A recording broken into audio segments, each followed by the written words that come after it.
Hi, welcome to Allison's Top Pick.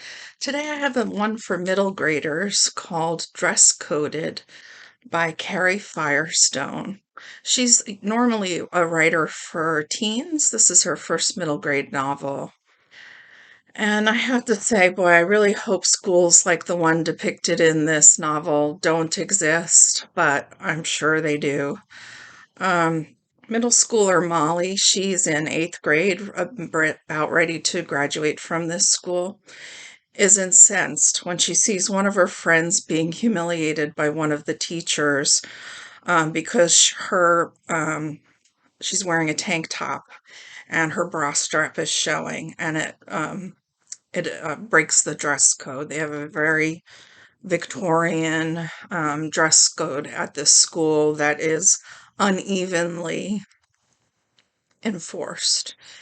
And the reason that the friend's tank top is showing, she had a sweatshirt on, but um, she had gotten up from the end of her class, and one of her friends told her she'd gotten her period and stained her pants, so she had tied her sweatshirt around her waist, as I'm sure happened to many of us when we were young teens.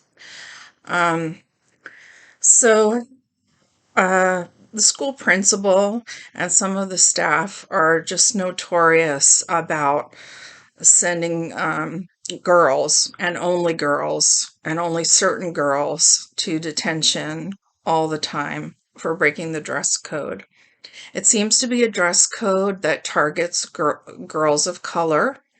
Their hair, in particular, seems to be offensive to this school administration.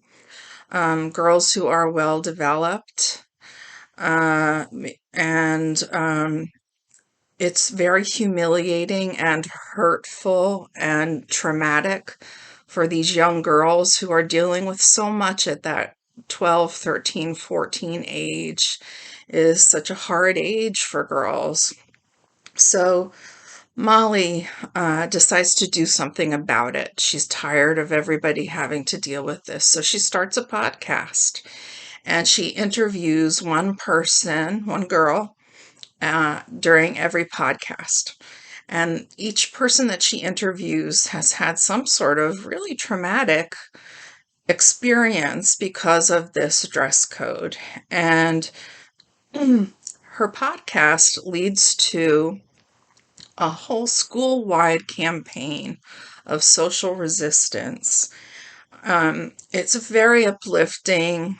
It's very girl-powered. It makes you feel great because you know that kids like Molly are out there. And it's funny, it's sad, it's infuriating, and it's a very American story, unfortunately, but it's about very brave young women. And I think girls, you know, 11 through 14 would find this very useful, very engaging, and very thought-provoking, and it will help them not feel so alone in the self-consciousness that is so common for girls of that age. So I highly recommend this book, Dress Coded by Carrie Firestone. Thanks. See you soon.